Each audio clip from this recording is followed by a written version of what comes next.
Hola, muy buenos días a todos. Para mí es un gusto poder estar nuevamente en este segundo día de Congreso de la Familia presentando al doctor Luis González Plasencia, quien nos va a hablar sobre el ejercicio de los derechos de los niños en la familia, avances y resultados al respecto. Quisiera hablar acerca del perfil del doctor Luis Plasencia. El doctor es consultor experto en derechos humanos, ha combinado una sólida carrera académica con el servicio público tanto a nivel federal como en el Distrito Federal. En septiembre de 2009 fue electo por unanimidad en la Asamblea Legislativa del Distrito Federal para ser Ombudsman de la Ciudad de México, cargo que desempeñó hasta septiembre de 2013. Anteriormente ocupó diversos puestos directivos en la Comisión Nacional de Derechos Humanos, en la Comisión de Derechos Humanos del Distrito Federal y en el Instituto de la Judicatura Federal. De la misma forma ha sido consultor de UNICEF México. En lo que se refiere a la academia, ha sido profesor investigador por oposición en el Departamento de Derecho de la Universidad Autónoma Metropolitana, en el plantel Azcapotzalco, y ha sido profesor de posgrado en la FES Zacatlán de la UNAM y en las universidades estatales de Campeche, Querétaro, Guanajuato y Yucatán, así como en las universidades de las Américas y Marista de Yucatán. En 2009, el Sistema Nacional de Investigadores le reconoció como investigador nacional nivel 2. Hoy en día, el doctor González Plasencia es profesor investigador en el Centro de Estudios Jurídicos y Políticos de la Universidad Autónoma de Tlaxcala. También es presidente fundador de CONZDH, Consultores en Derechos Humanos y Política Pública SC, y director ejecutivo del Centro para el Desarrollo de la Justicia Internacional.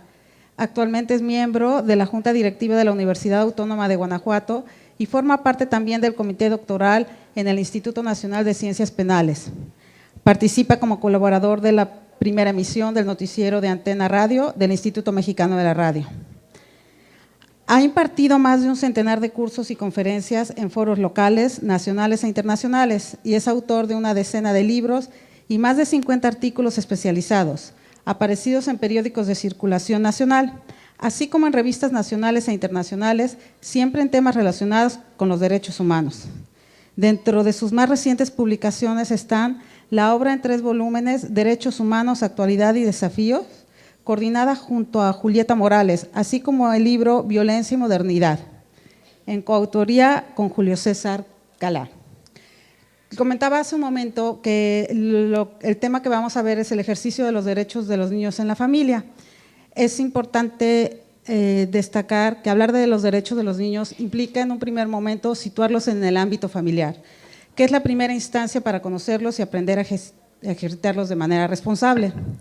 A casi 25 años de la Convención sobre los Derechos del Niño, resulta obligado a hacer un alto para revisar los avances y resultados en México, así como los retos que enfrentamos. Sobre estos 2 grandes temas, qué mejor que escuchar la ponencia de un investigador especialista, tal como hemos oído su currículum, de los más reconocidos en la materia en nuestro país. Le cedo la palabra al especialista, ya no le quito más tiempo a su ponencia.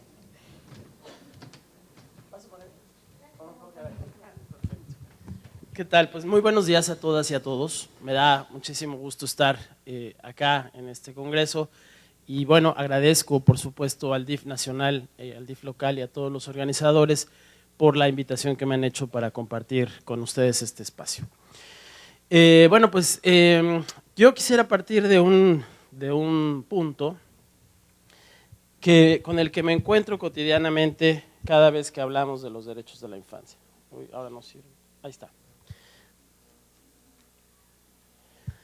Y es que, un poco como me pasaba también en otro momento con la policía, cuando platico con los papás y con los profesores acerca del tema de los derechos de las niñas y los niños, me encuentro casi siempre con esta idea de que desde que las niñas y los niños tienen derechos, ya no se les puede disciplinar, ya no se les puede decir nada, ¿no? Es como si un poco se hubieran empoderado las niñas y los niños en las familias y en las escuelas y eso fuese condición de la pérdida de autoridad de parte de los papás, de las mamás y de los profesores, ¿no? Por eso, como planteamiento del problema, he colocado ¿no? El ejercicio de los derechos por parte de niñas y niños es un problema para los padres de familia y podríamos agregar para los profesores.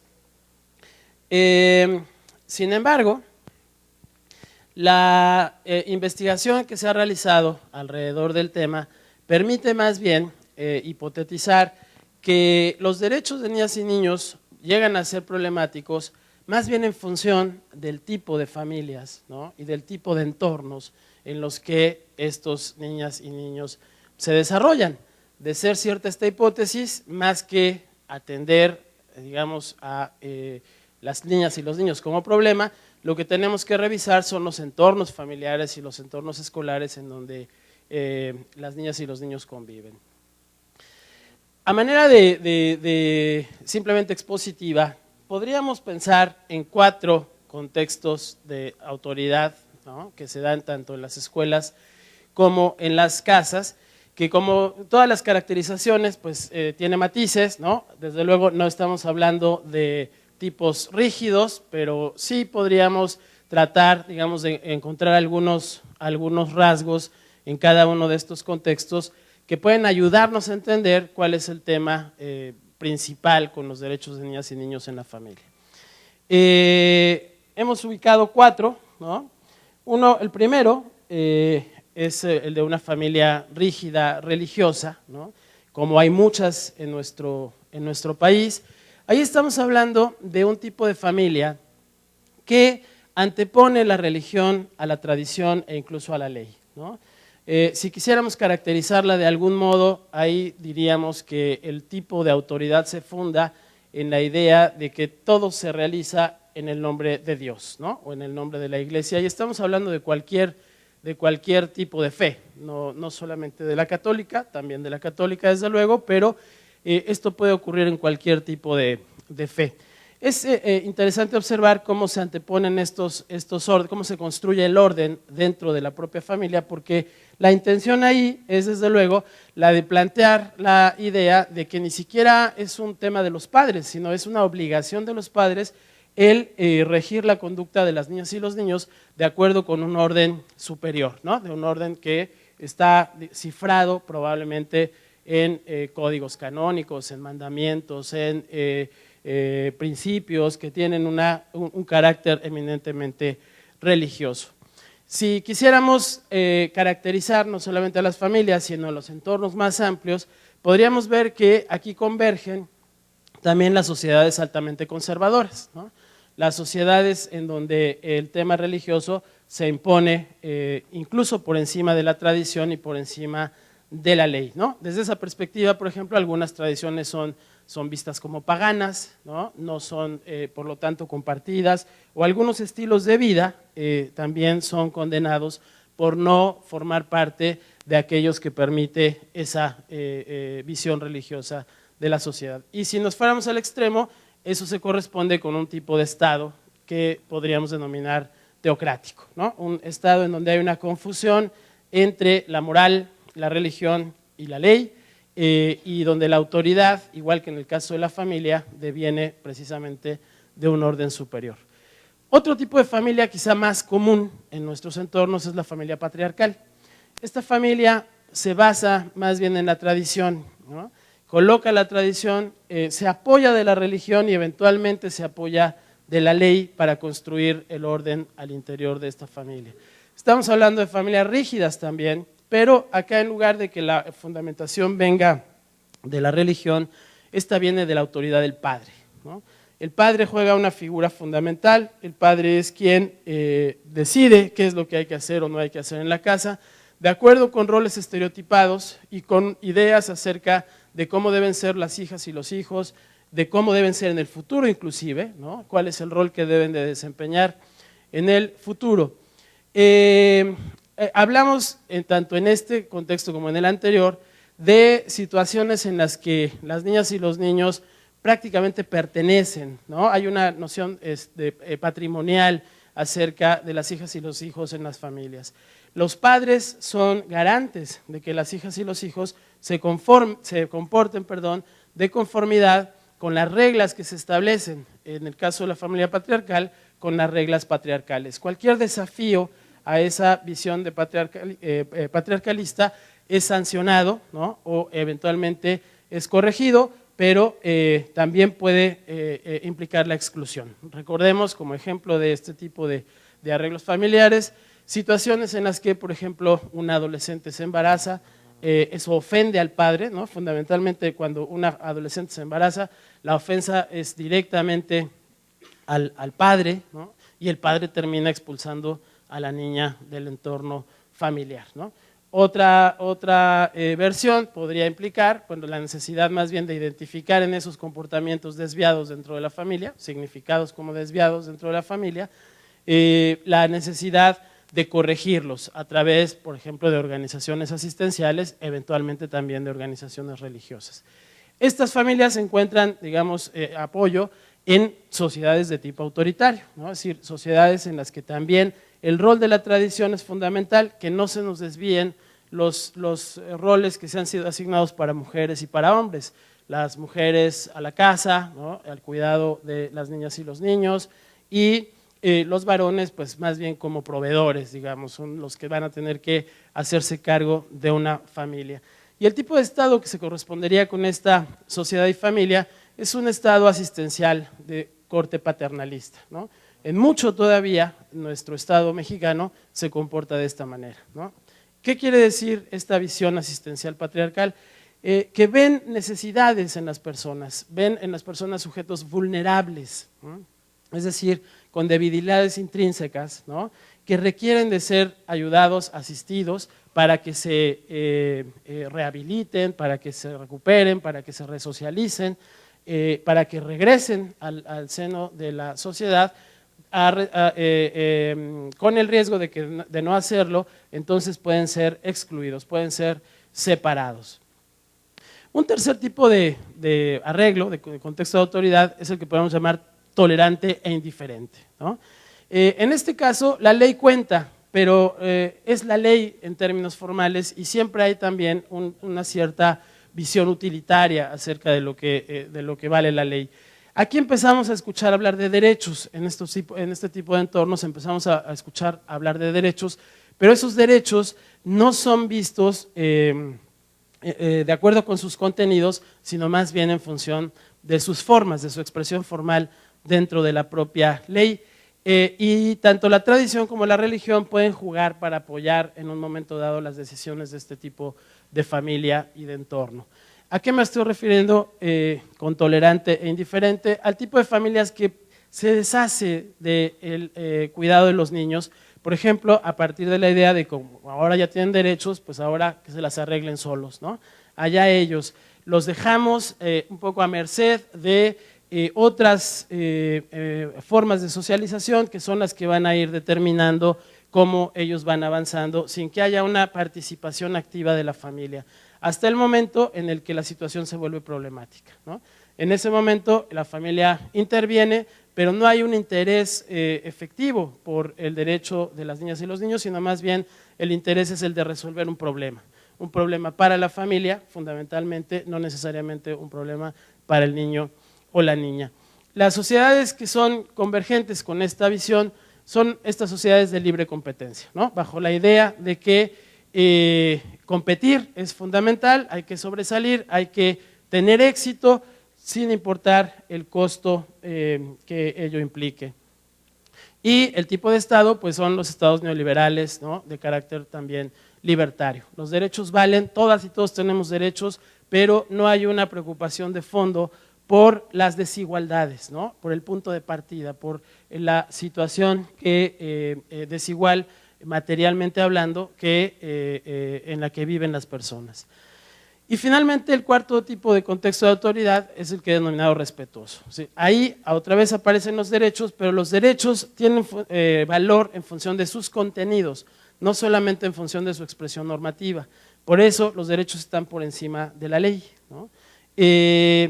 La tradición y la religión juegan, pero con una perspectiva autónoma, ¿no? Lo que quiere decir esto es que todas las tradiciones y todas las religiones tienen cabida en un arreglo de derechos, todas tienen la misma posibilidad de expresarse y de funcionar al interior de sus propias comunidades, ¿no? Esta relación de autonomía es fundamental para que el Estado no se vea contaminado por la religión o la tradición y para que el Estado no contamine, por ejemplo, a las instituciones religiosas. El tipo de sociedad que se corresponde con esta idea es lo que podríamos llamar una sociedad de derechos, es decir, una sociedad civil sólida en donde tenemos grupos de personas que se preocupan por visibilizar las situaciones en las que los derechos no rigen y por empujar para que así sea. Y el Estado es el Estado por antonomasia de este tipo de sociedades, el Estado constitucional de derechos, ¿no? Un Estado que se funda precisamente en la idea de que son los derechos los que van a regir, los que van a normar todo el marco jurídico de una nación, la política pública, etcétera. Como dije, estas situaciones no admiten límites expresos, ¿no? Límites infrancables, al contrario se van mezclando y entonces esto plantea la posibilidad de que todos estos escenarios se combinen. Podemos tener familias rígidas religiosas en sociedades de libre competencia, por ejemplo, y con estados formales de derechos, ¿no? Puse aquí, ejemplifiqué lo que pasaría, por ejemplo, en los dos tipos de familia que son más rígidos, la rígida religiosa y la patriarcal, ¿no? En situaciones de estados más liberales, ¿no? Evidentemente, a pesar de que afuera, de que el arreglo estatal y societal pueda ser más liberal, ¿no?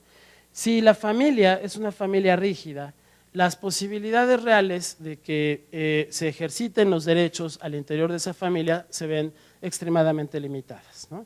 ¿Por qué sucede esto? Porque en los dos primeros arreglos lo que tenemos es un contexto de autoridad heterónoma, ¿no? Es decir, las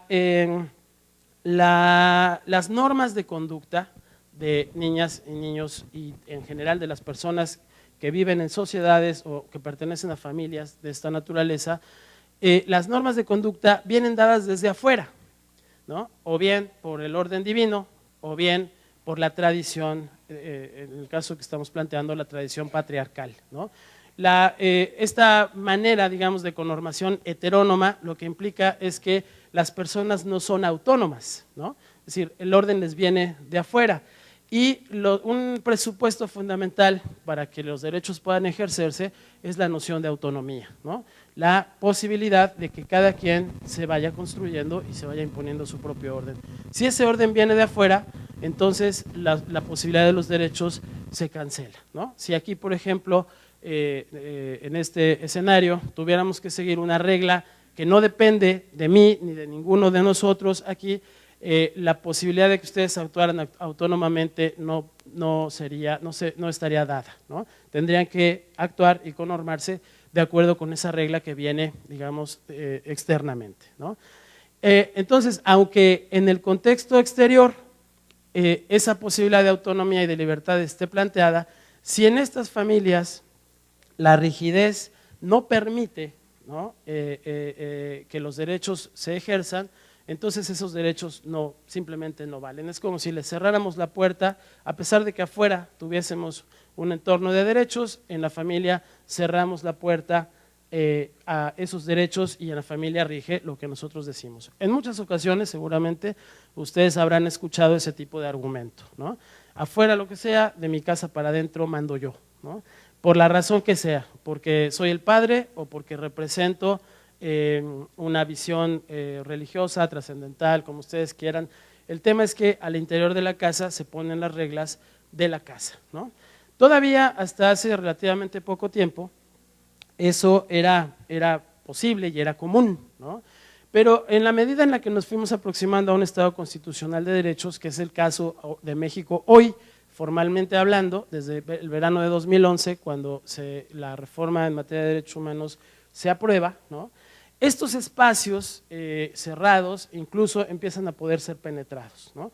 Sin embargo, el problema radica en que cuando desde afuera se intenta penetrar la manera en la que se organiza el orden dentro de la casa, en ese momento es cuando los derechos se vuelven problemáticos, ¿no? Si yo tengo una familia en donde rigen las normas que yo impongo y viene alguien de fuera y me dice que no les debo de pegar, por ejemplo, que no les debo de gritar, que no les debo de imponer, ¿no?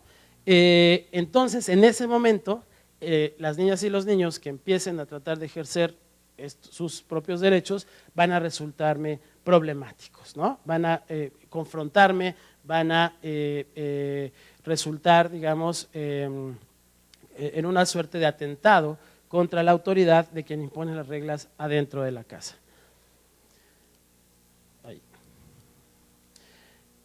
Vámonos al otro extremo, ¿no? Una familia respetuosa en contextos altamente rígidos, ¿no? Ya dijimos que una familia respetuosa es una familia que acompaña a las niñas y los niños. Para empezar, parte de una idea de no pertenencia, ¿no?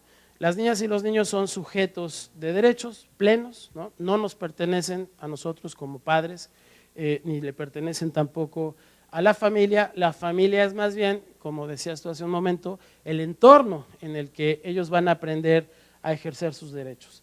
Esta familia es capaz de acompañar a las niñas y los niños aún en situaciones muy complejas de exclusión y de discriminación afuera, ¿no? Si nos colocáramos, por ejemplo, una familia de esta naturaleza en un estado teocrático es imposible, ¿no? Porque el estado teocrático no va a ser compatible con una visión de autonomía de la familia respetuosa. Pero pongamos el caso, porque hoy es posible que una familia viva en un estado, por ejemplo, en un estado sumamente rígido, ¿no? Islámico, pensemos en un estado islámico. ¿Qué pasaría en ese caso? Bueno, pues los niños y las niñas no estarían solos, estarían acompañados por su familia y la familia incluso podría tomar la decisión de abandonar ese contexto, es decir, de autoexcluirse, pero por convicción propia, ¿no? Es decir, porque no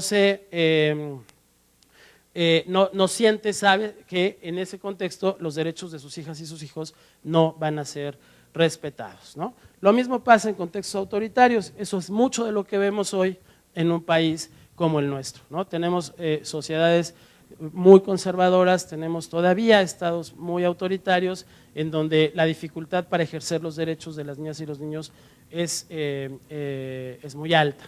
Si la familia es una familia respetuosa, estas niñas y niños van a encontrar respaldo en la propia familia para poder enfrentar las eventuales actos discriminatorios, la violencia institucional, la violencia estatal inclusive, ¿no? De ahí que, como vemos, el que la propia familia pueda entender bien cuál es el rol de los derechos de las niñas y los niños es fundamental para que incluso en las situaciones de mayor adversidad las niñas y los niños se sientan verdaderamente acompañados, no se sientan abandonados a su suerte o a merced de tener que obedecer un régimen que no reconoce sus derechos, ¿no? Evidentemente el escenario ideal sería el de una familia respetuosa en una sociedad de derechos con un Estado constitucional de derechos, ¿no? Un poco me parece que el Estado mexicano apunta hacia allá, cada vez tenemos una sociedad civil más sólida, desafortunadamente todavía localizada en las principales ciudades del país, en muchos lugares esa sociedad civil todavía no se desarrolla o todavía tiene un carácter eminentemente asistencial, pero poco a poco el marco jurídico que tenemos hoy, constitucional, puede ayudar, ¿no?, a crear las condiciones para que esa sociedad civil se fortalezca.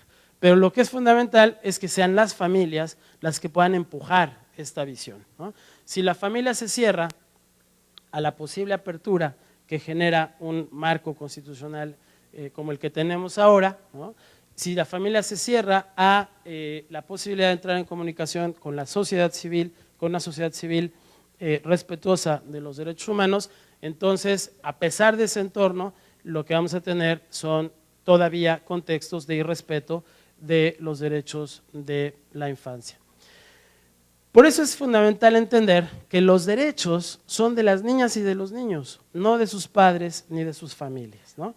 Esto es fundamental porque de lo contrario nos colocamos inmediatamente en un contexto autoritario. Si pensamos que los que tenemos el derecho de educarlos, tenemos el derecho de decidir por ellos, somos nosotros, porque lo hacemos por su bien o porque lo hacemos por cualquier otra razón que ustedes encuentren justificatoria de esa actitud, entonces les estamos quitando los derechos, les estamos expropiando los derechos. Los derechos son de ellas y ellos, y la familia es el entorno en el que esos derechos tienen que ser garantizados. Para eso son necesarios al menos 3 principios, entender, digamos, 3 principios que son fundamentales. El primero es el respeto por la dignidad, ¿no? Que las niñas y los niños sean sujetos de derechos, quiere decir que son sujetos de dignidad, como todas y todos nosotros, ¿no? Y esa dignidad se compone hoy, además tenemos base constitucional porque el artículo 1 constitucional en su parte final, cuando plantea la cláusula antidiscriminatoria, plantea una serie de variables que permiten, digamos, construir desde un punto de vista sociojurídico el concepto de dignidad, porque por dignidad podemos entender diversas cosas. Sin embargo, si nos remitimos a la Constitución, nos vamos a encontrar con estos elementos que son la identidad, el estilo de vida y la situación de las personas, que son las que definen nuestra dignidad, ¿no? La identidad es aquello que somos, que nos hace únicos e irrepetibles y que nadie puede exigirnos cambiar, ¿no? Esa es nuestra, nosotros decidimos cómo queremos ser, ¿no? Incluso eso significa que la dignidad no tiene que ver ni siquiera con la biología, porque la biología queda supeditada a la manera en la que deseamos expresar esa identidad a partir de los derechos, ¿no? La identidad se construye desde los derechos, no tanto desde nuestro ser biológico. El estilo de vida es la forma en la que se despliega esa identidad, cómo queremos vivir. Ahí, por ejemplo, tienen que ver nuestras tradiciones, nuestra religión, nuestra manera de ver la vida, nuestra manera de aproximarnos a la vida, esa forma parte también de nuestra dignidad.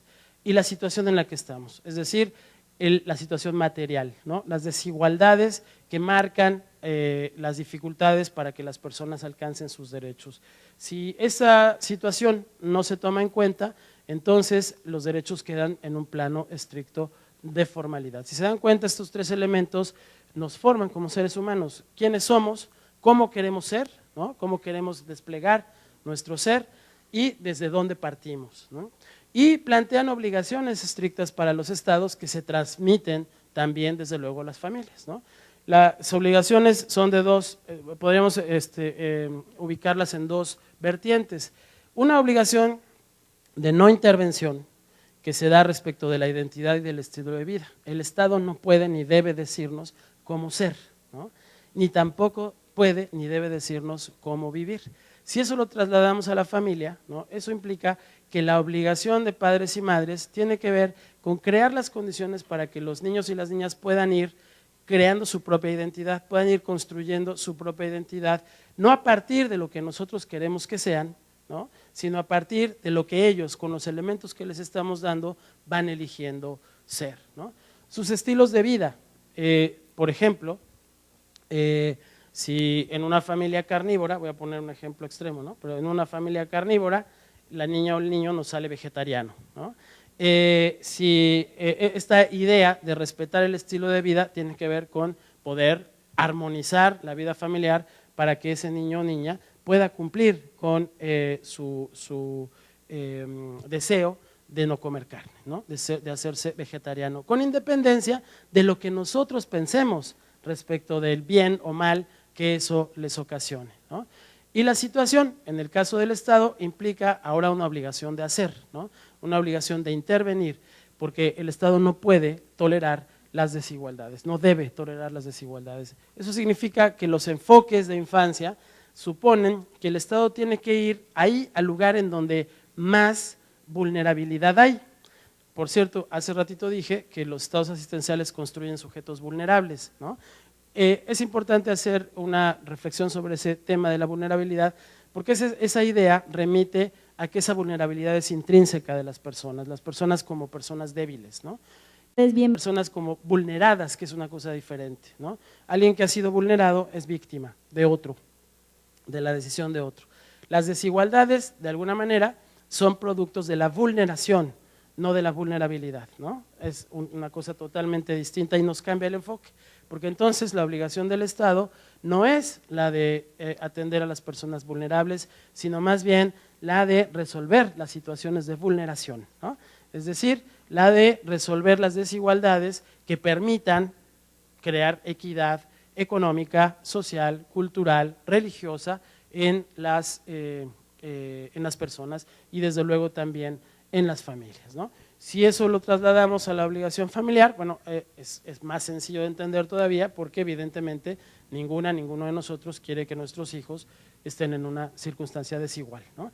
Pero lo importante aquí es poder identificar que no son ellas y ellos quienes son débiles, quienes son tontos, quienes son minusválidos, quienes son enfermos, sino somos nosotros quienes los hacemos así, ¿no? Somos nosotros quienes podemos convertir a una persona minusválida, por ejemplo, a una persona con discapacidad en una persona minusválida, ¿no?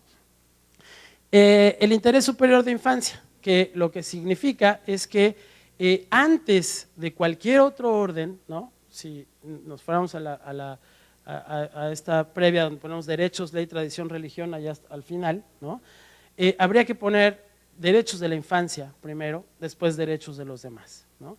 La razón es relativamente simple, y es que si las niñas y los niños están bien, los adultos estaremos bien, ¿no? Pero no al revés. Si los adultos están bien, las niñas y los niños no necesariamente están bien, ¿no? Decía yo hace rato que esto lo que implica es que la política pública se enfoca precisamente a aquellas situaciones de mayor vulneración. Los datos con los que contamos en UNICEF dan cuenta, por ejemplo, de que estos entornos son aquellos en los que hay mayor pobreza, ¿no? En los que hay mayor desigualdad y en los que las brechas son más amplias. Eso significa, si lo tuviéramos que cifrar en términos de identidad, estilo de vida y situación, que nos estamos refiriendo a las niñas indígenas en situación de pobreza, ¿no? Este es el sector más vulnerable que tenemos. A ese le podríamos agregar, por ejemplo, la discapacidad, ¿no? Una niña indígena, pobre, discapacitada. Ese tendría que ser el objetivo primero de la política pública. Partir de ahí podría implicar una mejora sustancial de los niños no indígenas, no discapacitados, no pobres, ¿no? Por lo tanto, es la manera en la que tendríamos que entender este interés superior de la infancia como un interés superior de sus derechos. No es lo que más les convenga desde el punto de vista de los adultos, tampoco es lo que más les convenga desde el punto de vista de ellos y ellas, ¿no? Es lo que debe de hacerse desde la perspectiva de sus derechos. Un ejemplo que siempre me funciona muy bien para entender esta idea es cuando lo comparamos con los derechos de las mujeres, ¿no? Una cosa es protegerlas, y si el interés es protegerlas, eso puede tener una gama inmensa dependiendo de quién las protege, ¿no? Por ejemplo, para protegerlas yo podría decirles que no salgan de su casa, ¿no? Si yo soy su marido, yo les digo, tú no puedes salir de tu casa después de las 8 de la noche porque eso te va a poner en riesgo, ¿no? En cambio, proteger sus derechos es que a pesar de que yo crea que mi esposa no puede salir de su casa después de las 8, ella tiene derecho a salir si así quiere, y respetar ese derecho significa probablemente entrar en conflicto con lo que yo mismo pienso, ¿no? El interés superior de la infancia es similar. Más allá de lo que a mí me parece que es bueno para las niñas y los niños, el referente de qué es lo que más conviene son sus propios derechos. Y el tercer concepto que es fundamental, que es el de autonomía progresiva. Este concepto de autonomía progresiva supone, en principio, que no hay seres incapaces, ¿no? No hay seres incapaces, eso además se refuerza hoy porque hay una convención de personas con discapacidad que así lo plantea, ¿no?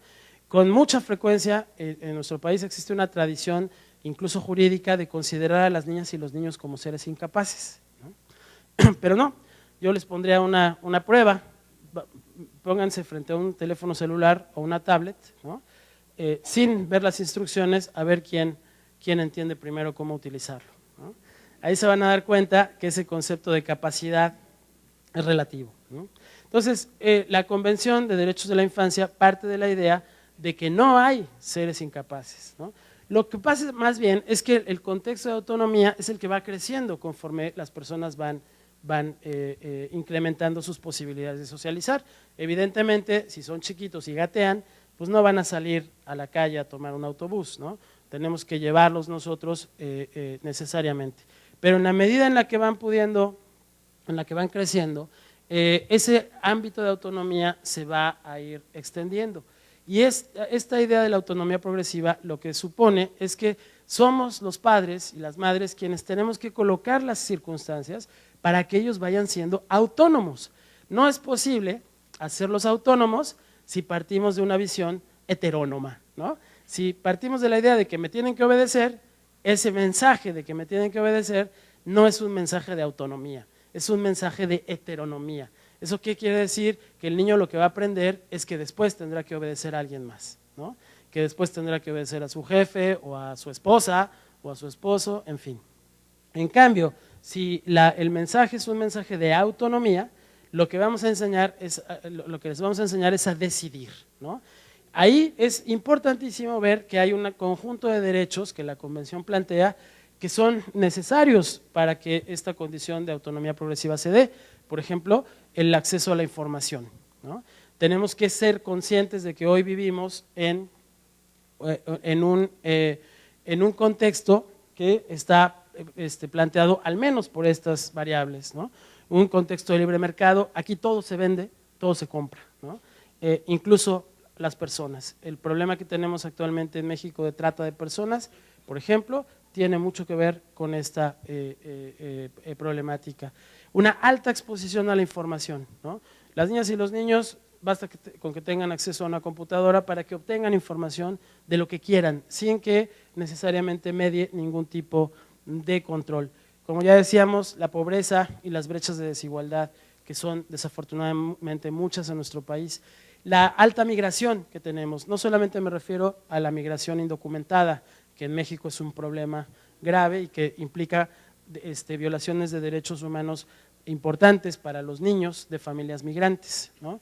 Sino me refiero a la posibilidad hoy de convivir con gente prácticamente de todo el mundo en prácticamente cualquier lugar de la República Mexicana, ¿no?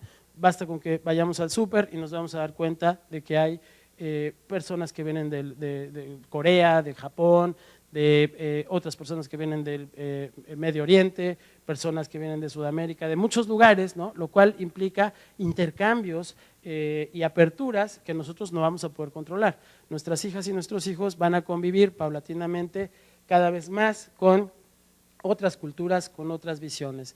Y la violencia, ¿no? El contexto de violencia que desafortunadamente hoy se presenta como una oferta muy seductora, ¿no?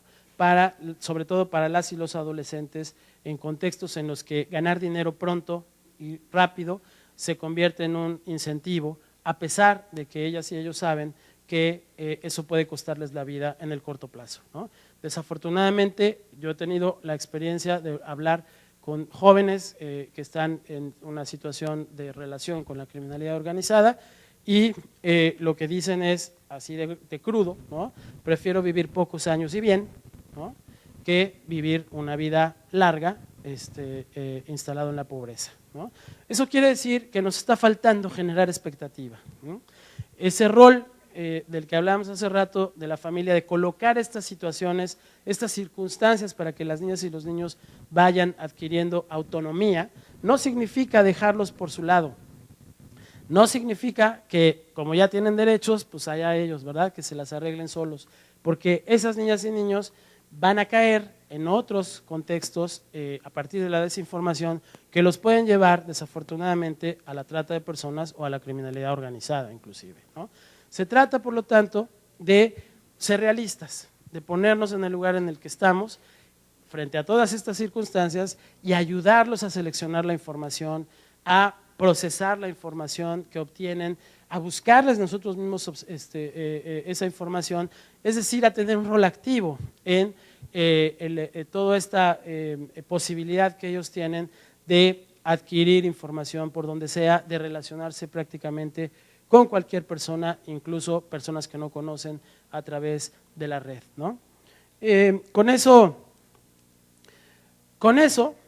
con estos elementos podríamos construirnos, cada familia, ¿no?, un test de respeto a los derechos, ¿no?, y preguntarnos cosas como estas, son simplemente ejemplos, ¿no? Por ejemplo, ¿cómo es el régimen de obediencia en la familia, ¿no? ¿A qué tipo de referente o qué tipo de referente utilizan para este régimen de obediencia? Para empezar, si existe un régimen de obediencia o no. Si existe un régimen de obediencia, si ustedes aspiran a un régimen de obediencia, entonces estamos construyendo una familia heterónoma, ¿no? No una familia autónoma, y probablemente estamos construyendo niños que van a saber obedecer, no que van a saber decidir. El régimen de castigos, ¿no? Los castigos no son malos en sí mismos, lo que es problemático es el tipo de castigos que imponemos y la forma en la que los imponemos. Si los imponemos sin explicar nada, aunque sean castigos, digamos, no violentos o no necesariamente muy violentos, ese castigo no va a transmitir el sentido de lo que nosotros queremos que ellos respeten, ¿no? Si los castigamos aún severamente, no estoy diciendo violentamente, estoy diciendo severamente, y un castigo severo podría ser, por ejemplo, no permitirle a los niños que estuvieran en la computadora, ¿no?, por determinado tiempo, o que tengan acceso a su teléfono celular. Eso es severo, porque para las niñas y los niños eso se ha convertido hoy en día en un elemento fundamental. Pero les explicamos por qué, ¿no? Les podemos decir por qué están haciéndose acreedores a ese castigo. Entonces, además de autonomía, estamos creando responsabilidad, ¿no?, que es, digamos, la otra parte fundamental de la obligación de los padres y las madres. Sí, crear sujetos autónomos, pero también crear sujetos responsables, ¿no?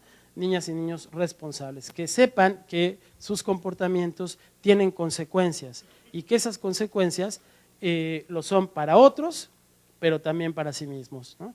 Si les planteamos castigos que no cumplimos, el mensaje que les estamos dando es que obedecer, o mejor dicho, respetar el derecho de los demás es irrelevante, ¿no? Temas complicadísimos. ¿Qué pasaría si en el seno de una familia católica nuestra hija adolescente quiere convertirse al Islam, ¿no? ¿Cómo lidiaríamos con eso? ¿Qué haríamos? ¿Terminaríamos imponiéndole nuestra religión? Porque ese es un deber que la religión me pide a mí como padre, ¿no? Entonces ahí caemos en la heteronomía, ¿no? O buscamos la manera de explicarle para que entienda bien qué cosa es la religión a la que quiere cambiarse y entonces pueda tomar una decisión libre, ¿no?, pero acompañada desde su familia. La libertad de conciencia, el ejemplo que poníamos hace ratito de la niña vegetariana es un ejemplo de libertad de conciencia, pero puede ocurrir también, por ejemplo, con el servicio militar, en el caso de los adolescentes, ¿no? Imagínense una familia donde el papá es general y el niño dice, yo no quiero hacer el servicio militar, ¿no? El tema del aborto en las adolescentes es un tema pues que está presente, querámoslo o no, ahí está, no podemos cerrar los ojos y decir esto no existe, ¿no?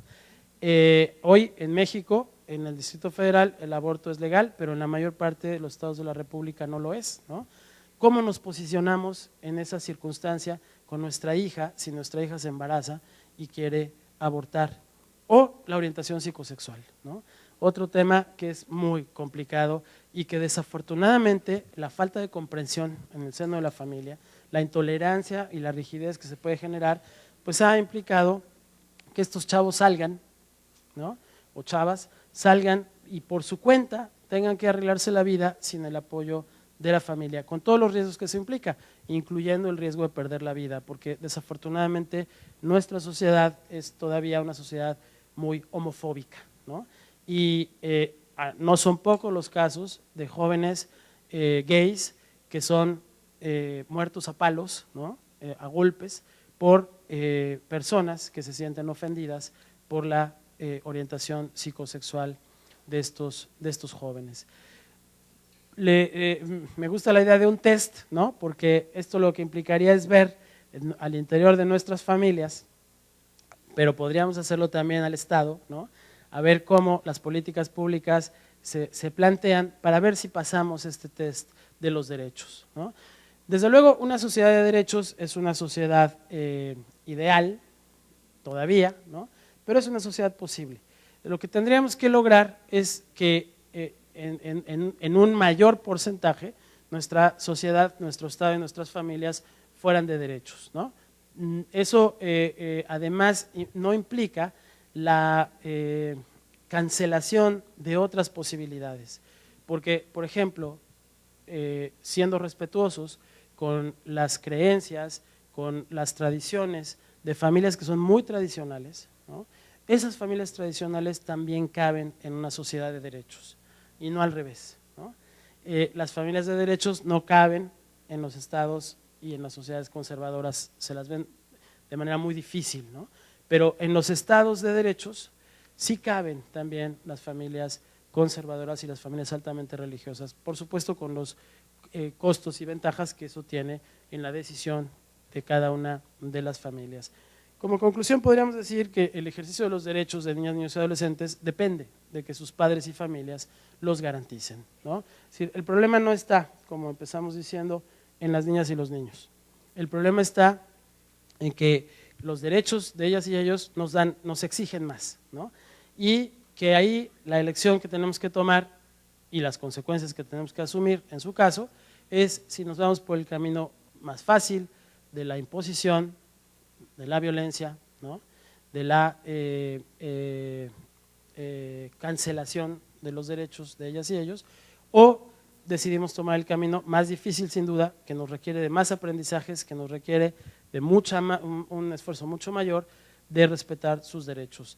En mi opinión, este segundo camino, aunque es más difícil, va a generar niñas y niños que serán en el futuro adultos mucho más responsables, ¿no? Adultos que sean capaces de decidir con libertad y adultos que sean capaces de construir una sociedad verdaderamente democrática. Pues con esto yo concluyo y agradezco mucho su atención.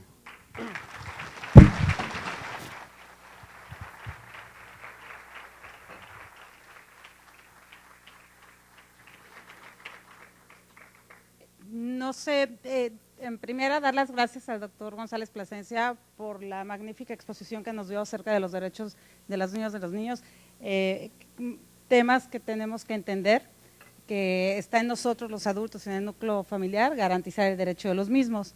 Si alguno de ustedes tiene alguna pregunta, tenemos unos minutos para que nos pueda apoyar el doctor González Plasencia con sus dudas. No hay…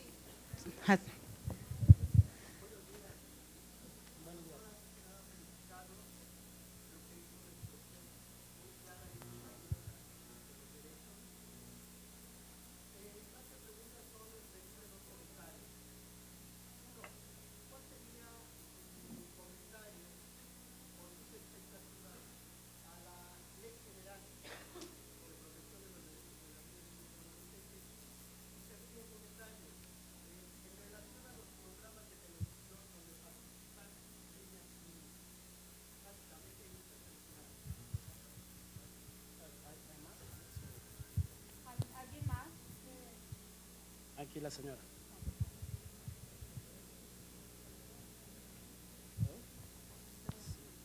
Muy buenos días.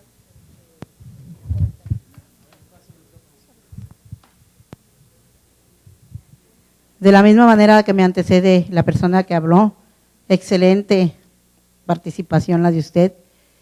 Y más que nada, como lo dijo la persona anterior, en un principio, cuando empezaron a divulgarse las leyes para la protección de los menores, creo que hubo una falla, no sé, bajo su punto de vista, porque primero se manejaron los derechos, pero se omitieron las obligaciones. Y eso, en lo personal, creo que fue lo que repercutió, y esto se salió del contexto. ¿Por qué? Porque la mayoría de los niños se sintieron protegidos, pero no sintieron obligaciones. Decirles, tú estás protegido para que se te alimente, para que se te cuide, para que se te lleve a la escuela. Pero nunca se les dijo, pero bajo un derecho, tú tienes una obligación. ¿Cuál es tu obligación? Portarte bien, asistir a la escuela, respetar a tus padres, respetar a los mayores. Yo digo que esto fue lo que desfasó realmente esta ley y que hasta el momento sigue esa situación, porque inclusive ya los maestros ni siquiera pueden llamarle la atención a los alumnos, porque los padres, en lugar de ver los errores que tienen nuestros hijos, van contra los maestros. Yo digo que ahí se debe de difundir, efectivamente como lo han estado haciendo hasta la fecha, pero también debe de darse también la difusión a las obligaciones. Es muy importante porque ellos se sienten libres y a veces dijeran por ahí, es que yo tengo derechos. A ver, espérame, pero también tienes obligaciones. Eso no dicen, porque ahí ellos están bien enterados. Es que eso no dicen. A mí me dicen que yo tengo derecho a que tú no me pegues, yo tengo derecho a que tú me cuides, yo que tengo eso, pero no les han manejado las obligaciones. Ojalá y se pudiera hacer algo en este contexto, sobre todo para proteger a nuestros hijos y se les reafirmen los valores y principios. Creo que es una parte muy, muy importante. Muchas gracias. Gracias a usted, señora. Hay otra acá. Agradecemos mucho la participación de todos ustedes, solo que por cuestiones de tiempo agradeceríamos que fueran preguntas puntuales para dar la oportunidad al doctor González Plasencia de que pueda responder adecuadamente y nos apoye con sus dudas. Gracias. Buenos días, felicidades. Su servidora, Blanca Rosa Hernández Árcega, maestra del ICENCO, Cuauhtémoc, en licenciatura en secundaria en matemáticas. Todo esto me interesa porque está en boga lo que son derechos humanos y me sumo a la licenciada que acaba de intervenir. He escuchado las conferencias de ayer y ahorita con la de usted y el papel del maestro es fundamental dentro de la niñez.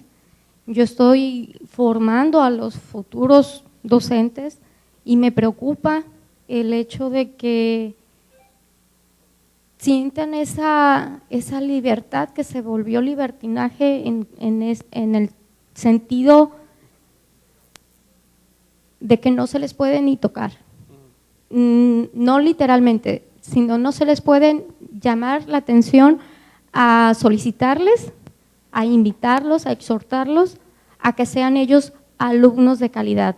Demandan mucho que sea un docente maestro de calidad, pero también necesitamos en el nivel superior que los alumnos sean alumnos normalistas de calidad. Eso es en concreto, sumarme a que conozcan también sus obligaciones desde esa perspectiva de alumnos y reeducarnos como padres de familia, porque me sumo, soy madre también, reeducar a nuestros hijos a esas obligaciones. La pregunta en sí es invitarlo a participar a esta misma conferencia a la Normal de Maestros de Colima. Con mucho gusto. Ahí hay otras dos manos. Siempre cuesta trabajo en la primera, ¿no? Ya después la empiezan a… Buenos días. Yo sí tengo una pregunta en concreto. ¿En qué momento inicia la etapa de la adolescencia y cuándo concluye? Gracias. Y acá hay otra.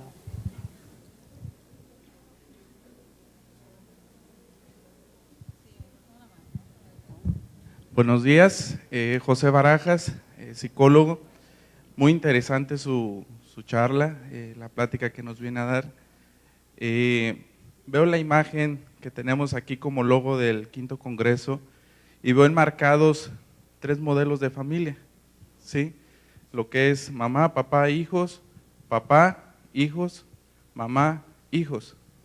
En el horizonte no muy lejano hay un nuevo modelo de familia, ¿sí? Y que está presente y que es tocar o poner el dedo en la llaga, por así decirlo, ¿no?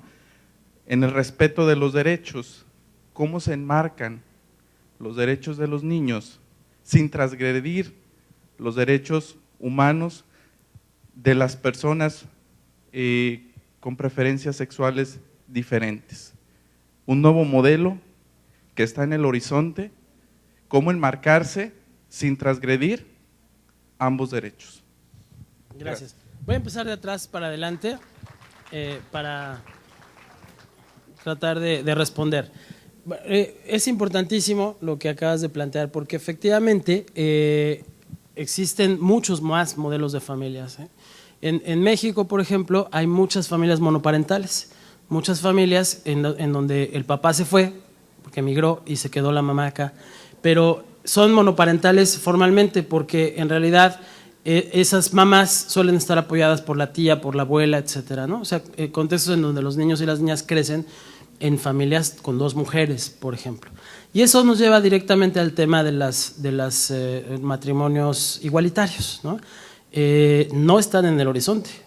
Ahora los hemos hecho visibles y los hemos formalizado, pero esas relaciones han existido siempre e incluso, si ustedes recuerdan, el tema de la adopción de niñas y niños se hizo complicado cuando se formalizaron estos matrimonios, pero en México no está prohibido para una familia del mismo sexo, de padres del mismo sexo, adoptar, como no lo está para nadie, nunca lo ha estado, ¿no?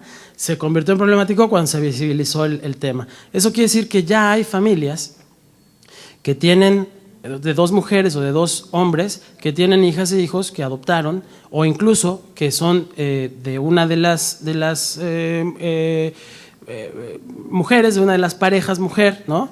Y que tienen ya 7, 8, 9, 10, 15 años, ¿no? O sea, no es un tema nuevo, en realidad lo estamos visibilizando apenas.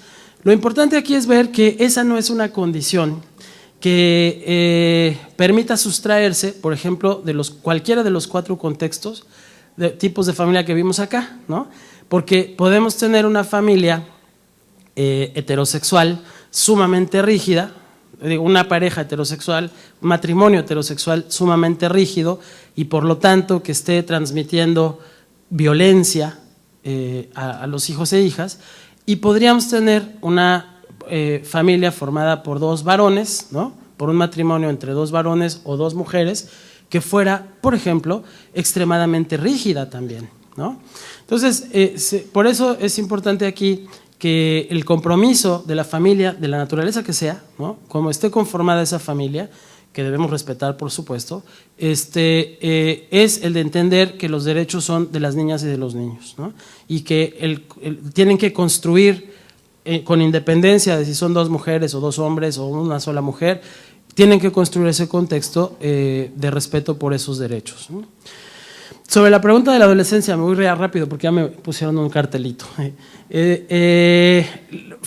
Formalmente hablando, se es adolescente entre los 12 y los 18 años. Esa es una decisión de política constitucional, ¿no? Eso es lo que dice la Constitución mexicana, ¿no? 17, 11 meses, 364 días, ¿no? Sí, ok, pero eso es una decisión formal. Lo importante es saber que es una decisión formal y sirve, desde luego sirve, porque a partir de eso se deciden cosas tan importantes como en qué momento los niños son sujetos de responsabilidad penal como los adultos, ¿no? Por ejemplo, naturalmente es la única manera de poder darle unidad a un proceso que es individual, ¿no? A un proceso que no se amanece adulto el día que se cumplieron los 18 años, ¿no? O se amanece adolescente el día que se cumplieron los 12. Pero es importante tener esta visión de que esa es una formalización que tiene una utilidad práctica, ¿no?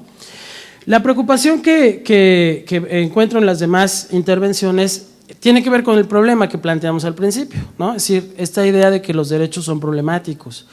Yo aquí les diría lo siguiente, no prefiero hablar de obligaciones porque en el lenguaje de los derechos las obligaciones son para los estados, ¿no? O para los padres.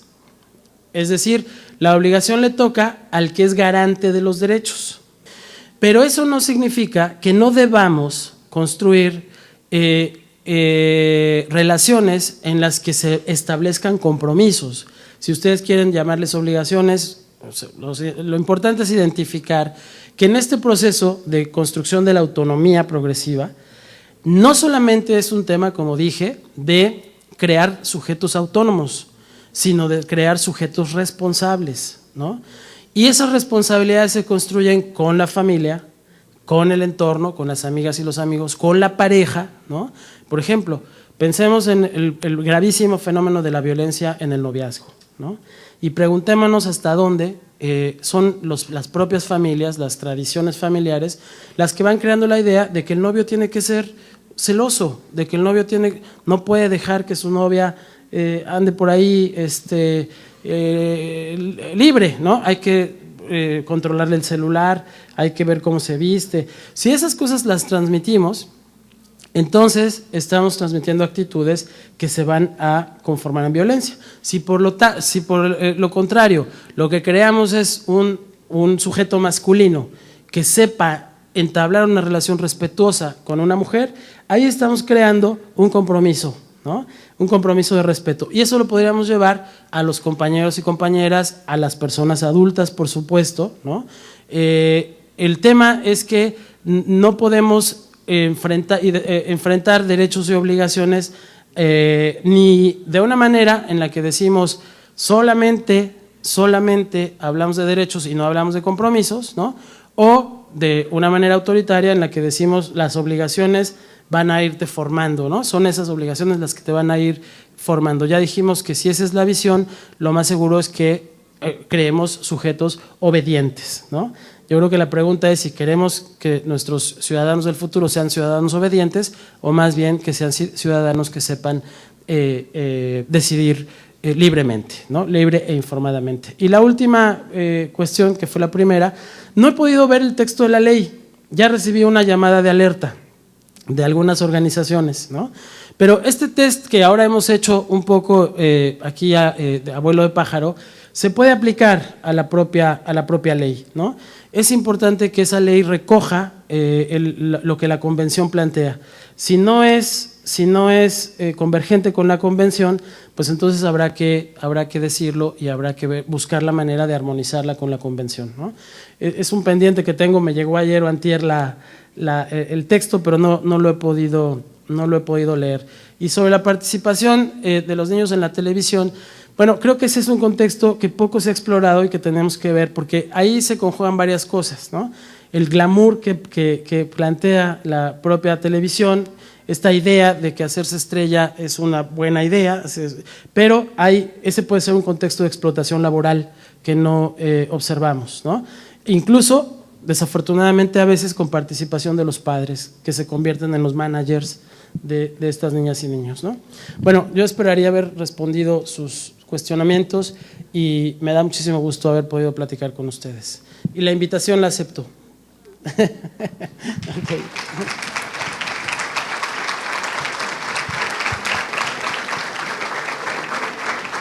Nuevamente, muchas gracias, doctor González. Y vamos a hacer entrega de un obsequio por parte de DIF Colima. Mil gracias por su participación y por haber respondido a las dudas. Y un reconocimiento por parte de DIF Nacional por su participación. Gracias. Muchas gracias. Gracias a todos.